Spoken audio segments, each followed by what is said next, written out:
Hello and welcome to the Electrical Innovations Guide to the Pyronix Enforcer. In this video I'm going to show you how to use your Master Manager menu to go through and, amongst other things, change the Wi-Fi settings on your panel. This is normally important because I get a phone call saying my app stopped working, and usually it will be because the customer's had a new Wi-Fi system put in and the panel was connected via Wi-Fi. So we're going to go through, we're going to change those settings, and while we're in the Manager's menu, I'm just going to have a quick rundown of what you can find in the other settings as well. So we're going to start by pressing D. Now all this is on the bottom of this flap here, and it does say right at the bottom, press D to enter the Master Manager menu. You can then put your manager code in, which is 4 2s out of the box, but you can change that if you like. The first one we see is set time and date. You can go in there and update your day settings if you need to. If you're connected to the internet on the panel, it's going to use the cloud-based time, so you should never need to update your settings. User outputs. If, for instance, we've programmed an output on the system, that output then can trigger something else. You can control this in here. Now normally we would set a fob button or a code to trigger that output, or even the app as well. There's a trigger in the app, but sometimes you need to do it manually at the panel, and you can just go in there and trigger the output from here. Omit inputs. If you want to take a device off the system, you can. And edit users. You can see some of our other videos for what's in there. You can go through the logs, and here's the one we're after today, which is set up the Wi-Fi.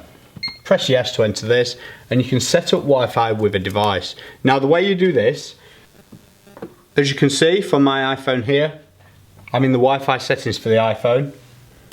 I'm going to press yes to set up with a device, and the Enforcer is going to start broadcasting a Wi-Fi network on its own frequency. On your phone, just wait until that's found by your device, and here you can see it's found the same serial number that is in your Enforcer. So we're going to choose that network and connect to it. Hopefully soon. There we go. Now on some phones that will immediately bring a pop-up on the phone, but what happens with the iPhone is generally pop-up blocker is enabled, so you're not going to be able to see any pop-ups coming up. So what you do in this instance is go into Safari, and you're going to just type 192.168.0.1. That's the root IP address for the panels and most routers. Once you're in there, you can see you've got the option for the iPhone to scan the panel and the Wi-Fi networks locally. You can then just choose the Wi-Fi network that you're connected to by clicking here, and that will put the password details into the panel.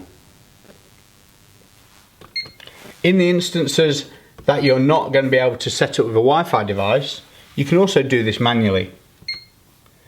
You can type your SSID, so that's your Wi-Fi name. So sometimes your network might be Ben's network, or it might be BT Hub 5/XYZ, or whatever it might be. You have to type that in there.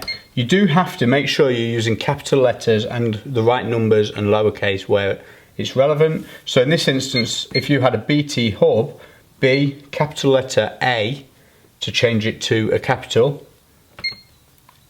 T, again, capital,